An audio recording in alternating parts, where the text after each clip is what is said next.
Welcome to this new episode of Digital Dialogs with Gururaj and Vinayak Khadye. Before we begin with the podcast, here is a brief introduction of Guru and Vinayak. Gururaj is a well-respected professional with more than 2 decades of experience in CXO roles in banking, financial services, and insurance companies in India. Vinayak Khadye has more than 2 decades of experience in leadership roles in consulting, insurance industry and also as a co-founder of a startup in edtech space. He is the founder of Techaways Consulting.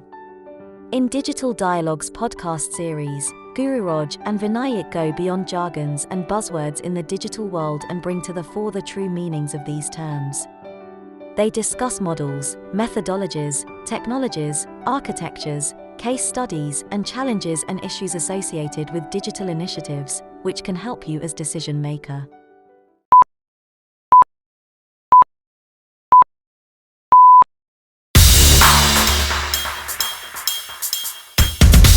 In this podcast episode, Guru and Vinayak continue their discussion on intelligent process automation as part of technology trends in 2023. Over to Guru and Vinayak. But RPA is certainly a new kid in the block. The RPA adoption, in my experience in Indian context, while there are few industry leaders, okay, who have gone with large number of transactions uh, being automated by RPA sort of systems. But still, RPA adoption is still at a uh, lower end of the spectrum.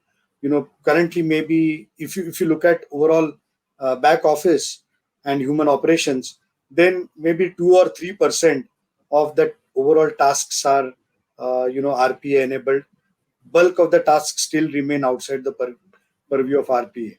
And with the advent of AI ML, obviously, the complexity of the tasks which are performed by uh, bots is going to increase, and hence the adoption is going to increase. How do you see the growth of RPA in the next few years?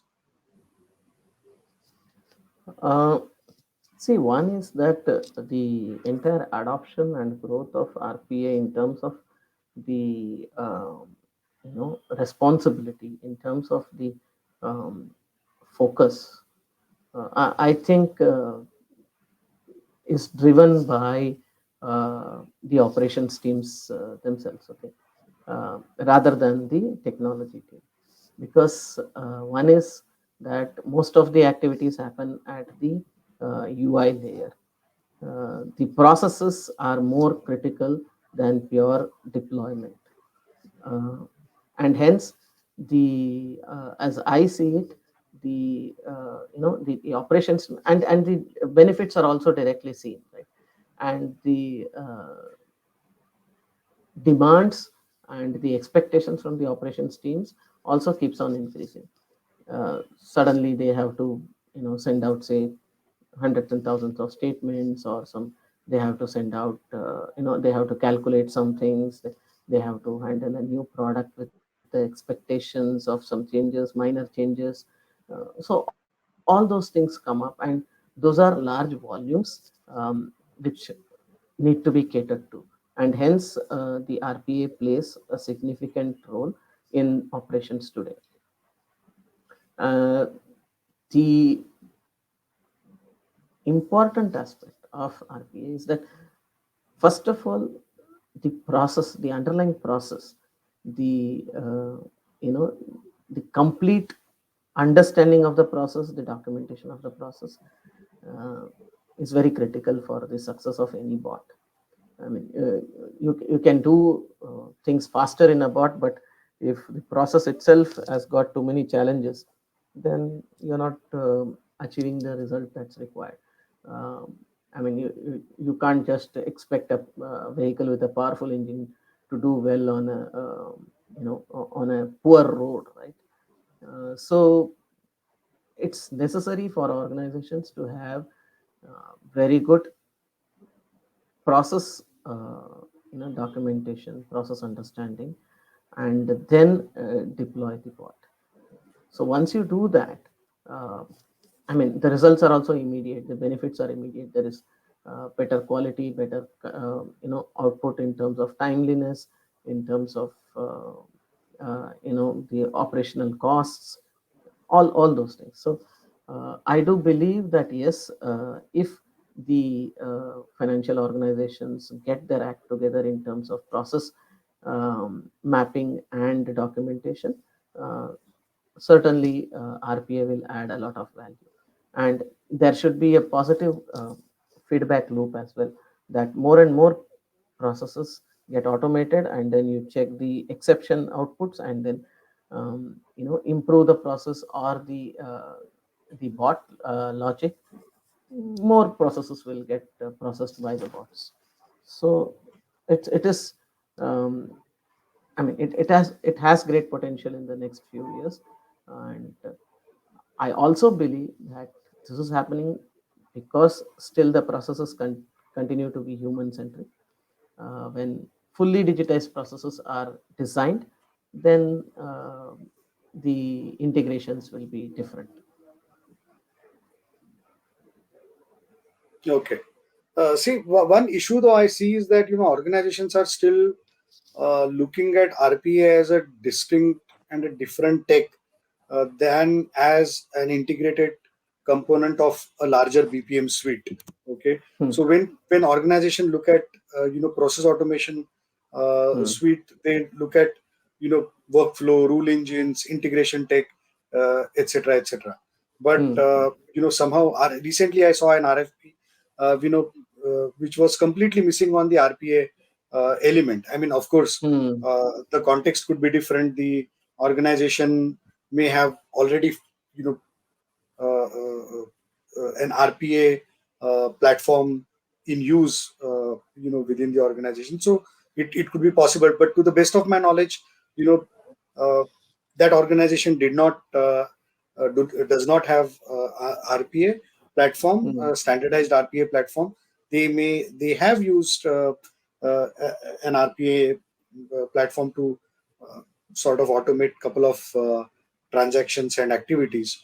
Uh, so I was a bit surprised that the RPA piece was missing from this RFP. So I think if organizations really uh, you know have to sort of have a uniform architecture, Hmm. then as part of process automation technologies, they need to ensure that RPA is also included as part of that, and it is not treated as a separate tech. Fully That is agree. one that is one observation that I have. Many decision makers that I talk to, again, I mean, the new term for process automation is of course intelligent automation, and it comprises of all these technologies. But many decision makers, the business decision makers, are hugely confused, in terms of again, what is this new animal is. Okay, because uh, you know uh, many now new players who've come through the RPA route have added BPM, AI, sort of artificial intelligence capabilities to their suite, and they are now trying to differentiate, with respect to uh, those providers who already had a very well stable BPM suite. So the decision makers are wondering whether they have, if at all they have to bring in this intelligent automation suite, then what do they do with their existing platform, and what happens to their investments in this platform. So again, the choice is from a technology perspective. Then this problem is whether one should look at uh, the suite as independent components, and then you take best of breed, which is available from multiple vendors, or you go for one single platform which has everything, and probably you scrap whatever you've done and rebuild everything. So what advice would you want to give to such organizations who seem to be confused about going ahead with intelligent automation piece? See, I think the good thing is that uh, technology keeps on evolving, and there are always developments to be leveraged by the organizations. Yeah, But and yeah, I mean, uh, that keeps us busy in the job. yeah, absolutely. And we keep on, yeah, that all aspects of the job, right? I mean, right from evaluating whether new technologies are Yeah, useful true. to, how do you sweat the existing assets, right? So, very valid. I would, I would believe that every organization has to decide its own tech refresh cycle, right? And I mean, uh, this is where the feedback loop comes in with regard to the operations automation. When you do the RPA, you get a certain set of transactions going through, straight through, and some come into the exception buckets, which then need human intervention. And there are still some human processes which are left in the RPA stages because of the the limitations of the tools that have been put in. So all these need to be studied for the incremental benefits. For example, if your tool does not do, say, language automation or language reading, uh, then you see, what's the use case for that. I mean, do you require natural language processing to that extent? If you need it, yeah, then please go ahead and put in that tool. uh, Similarly, if the tool is not able to study the reasons for the rules, with regard to processing, straight through processing, why the exceptions are being thrown up, then you need to find some ML solution which can model and come up with the answers that, okay, this is the probability of processing out there. So intelligent automation would have its use cases. It's not necessary to rip and replace completely the entire bots that may have been put in place. Uh, and an incremental cost benefit analysis is what would have to be done. And as I said, these are financial strategies that every organization would have to draw up. That if they have taken a particular period as a payback period for a particular solution, then is the incremental benefit from the next generation of solution so good that they do not wait for this payback period. Uh, so that's a financial calculation to be done. But yes, I mean, I would say intelligent automation is does add value. My only point is uh, the consumers beware the caveat emptor situation where we should not go in purely for the terminologies or for the definitions. Yes, I mean, they have their own value, but how does it apply to a particular context, a particular organization, a particular process, a particular product? That has to be, I mean, evaluated by that organization very objectively, and then come to a conclusion. Concepts will keep coming, terminologies will keep happening, technologies will keep evolving, and we will have all kinds of analysts and vendors making statements. But finally, you make your own choice. True, true. I think one thing that they can do is, maybe look at, uh, identify a platform, okay, Hmm. which may have all the capabilities, in terms of PPM, the RPA, and automation, and to certain extent, even analytics. I mean, sorry, I think I missed a couple of technologies, but just to repeat again, business process management, then Imaging, the document management. no, no, no, no, no, no. From the perspective of So I am actually Great. including imaging and content management as part of, as a subset of BPM, or maybe BPM. they also have the existing. I mean, the existing vendors may have them, and not many changes are happening. Honestly speaking, in content, essentially, what is the purpose of content management tool? Essentially, to store the content. It could be any digital media or digital content, and retrieve it as and when is required. Okay, so it could be document images, it could be in the context of now voice recordings, video clips, etc., which are collected as part of new business policy servicing or claims processes. But so I'm assuming that BPM encompasses all these. But even if content management and imaging are not part of it, certainly intelligent automation includes business process management, then RPA, and artificial intelligence. Okay, so Right. these are the sort of three components. Uh, what organizations can do is, of course, identify uh, uh, a player who has a fairly matured set of technologies, these three technologies, and then keep on replacing them as and when they need it. So they may initially bring in the RPA and artificial AI, and then at a later point in time start replacing uh, their existing BPM with the new BPM as and when it is required and is necessary. Okay, so that is what Yeah, can be done. Now, I from agree. Yeah, you captured it very beautifully. Yeah. okay. Now, the last point is the drivers. Okay, in the past, the business drivers have been primarily process visibility. Okay, so organizations with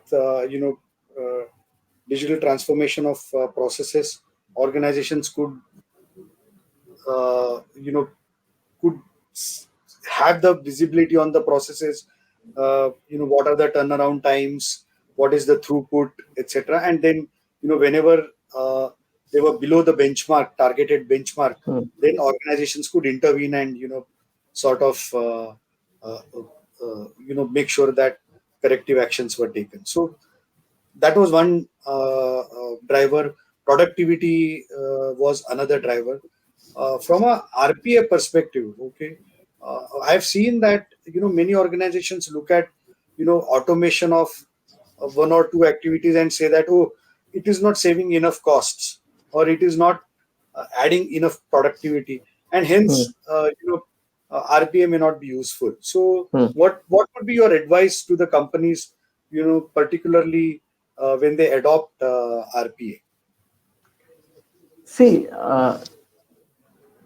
to be frank, I mean, process has to be seen as an end-to-end, question, not just as from one task perspective. So that's where the challenge arises.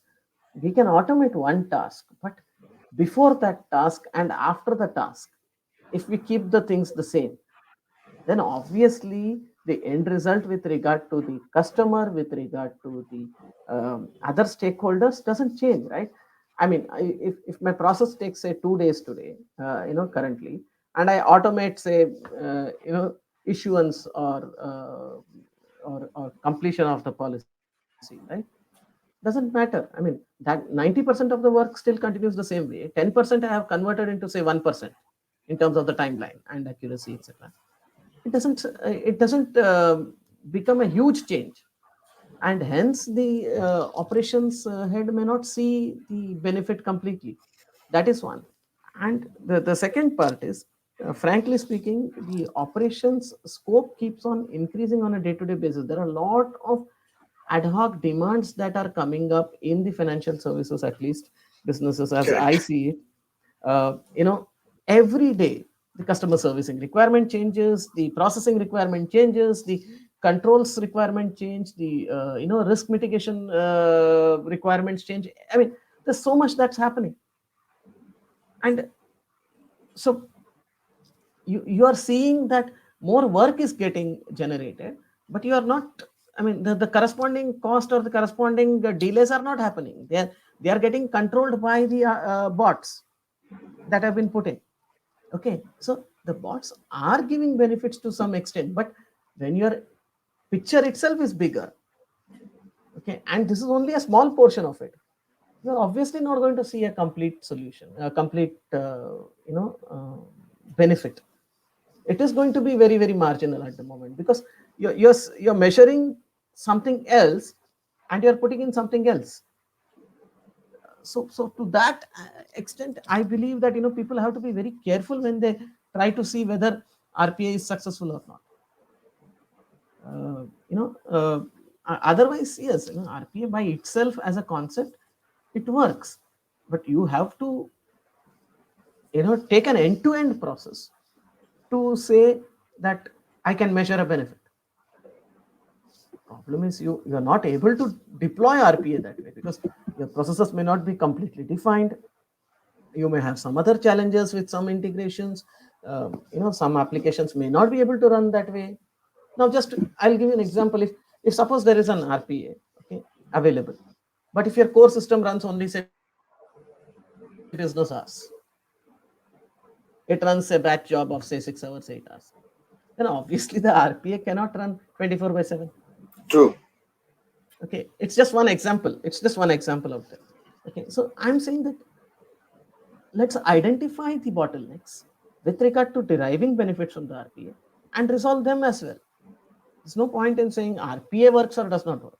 The question is, are we able to deploy it throughout and get a full benefit?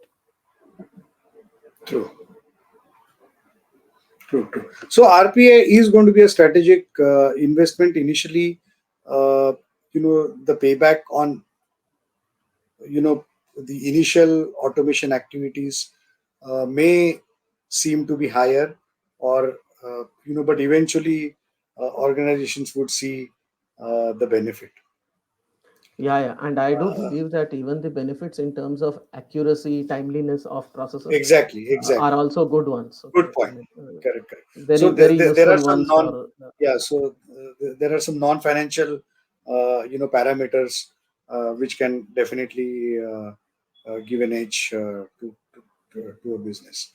Good. So I think overall, we've covered process automation, both from the conventional process automation technologies as well as the modern tech, which is coming in the form of the advent in integration technologies, robotics process automation, and AI/ML. Uh, I think it is fair to say that while bulk of the technology is more or less in a mature phase of its development or its own evolution, but adoption perspective, uh, you know uh, uh, while the basic fundamental BPM uh, layer is stable, uh, RPA is also now is getting adopted with, but RPA and uh, AI, RPA particularly driven by artificial intelligence, is still in the early adoption phase, rather than, even I would say, growth, or definitely not maturity phase. Is that assessment fair, in your opinion? Yeah, adoption, I think, is I mean is in the initial phases. I do not see it being fully adopted in in operations shops, or in even servicing shops, I should say. So there are various challenges, I mean, from the process angle, from other controls angles or whatever, but um, it should improve in the next year or two. I mean, 12 to 15 months, there should be much bigger improvements. Okay, fine. So, with this, we conclude our discussion today on the process automation or intelligent automation technologies. And of course, in next few sessions, we will cover, other technologies. Yeah, Thank you, sure. Guru. And Hope you all to see next time. Thank you. This concludes the discussion on intelligent process automation, part of the series on Technology Trends 2023. Thank you for joining. Please like and share this episode if you like this podcast. Please subscribe the channel.